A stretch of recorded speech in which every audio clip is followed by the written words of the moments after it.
Hi guys, welcome back to my channel. ഇന്ന് ഞാൻ കാണിച്ചു തരാൻ പോകുന്നത് ക്യാരറ്റ് ബജ്ജിയാണ്. നല്ല ഉള്ളിൽ നല്ല സോഫ്റ്റ് സ്വീറ്റ് ആയിട്ടുള്ള ക്യാരറ്റ് പുറത്ത് ആ ഒരു ബജ്ജിയുടെ ടേസ്റ്റ് വരും. അപ്പം ഈ ഒരു നല്ല അടിപൊളി സ്നാക്ക് ക്യാരറ്റ് ബജ്ജി എങ്ങനെയാണ് ഉണ്ടാക്കേണ്ടത് എന്നറിയണമെന്നുണ്ടെങ്കിൽ വീഡിയോ മുഴുവൻ കാണണം.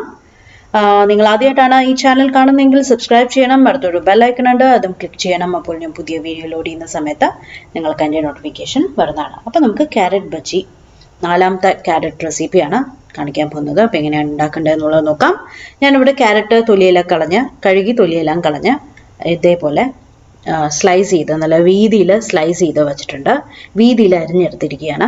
അപ്പം എന്നാലേ ആ ബജ്ജിക്ക് നമുക്ക് മുക്കിയെടുക്കാനുള്ള ആ ഒരു സ്പേസ് കിട്ടുള്ളൂ. അപ്പം അതിന് വേണ്ടിയിട്ട് ഞാൻ രണ്ട് ക്യാരറ്റാണ് എടുത്തിരിക്കുന്നത്. ഒരു ക്യാരറ്റിനെ ഹാഫാക്കി കട്ട് ചെയ്തിട്ട് പിന്നെ നീളത്തിൽ അരിഞ്ഞെടുക്കാൻ സ്ലൈസ് ചെയ്തെടുക്കുകയാണ് കേട്ടോ ചെയ്തത്. ഓക്കെ, അപ്പോൾ നമുക്ക് മാവിന് വേണ്ടിയിട്ട് ഞാനിവിടെ ഏകദേശം ഒരു 1/2 കപ്പ് കടലമാവ് എടുത്തിട്ടുണ്ട്. പിന്നെ എല്ലാം ഞാൻ കാൽ ടീസ്പൂൺ വീതമാണ് എടുത്തിരിക്കുന്നത്. 1/4 ടീസ്പൂൺ മുളക് പൊടി, 1/4 ടീസ്പൂൺ കായം, 1/4 ടീസ്പൂൺ മഞ്ഞൾപ്പൊടി, 1/4 ടീസ്പൂൺ ഗരം മസാല, കുറച്ച് ആവശ്യത്തിന് ഉപ്പ്, ഒരു 1/4 ടീസ്പൂൺ കുരുമുളക് പൊടി.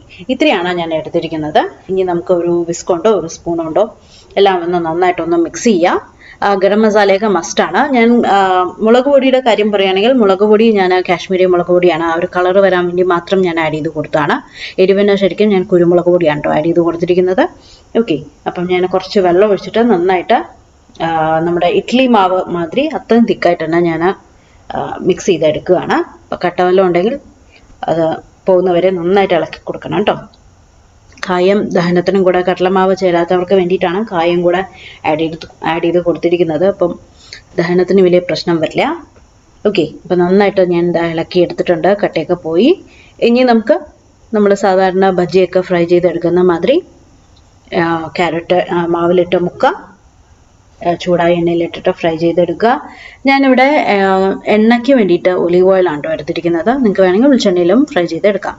അപ്പം ഇതേപോലെ ക്യാരറ്റ് ഒരു സ്ലൈസ് എടുക്കുക, മുക്കുക, എണ്ണയിലിടാം. അപ്പം എണ്ണ ചൂടാക്കാൻ വെച്ചിട്ടുണ്ട്.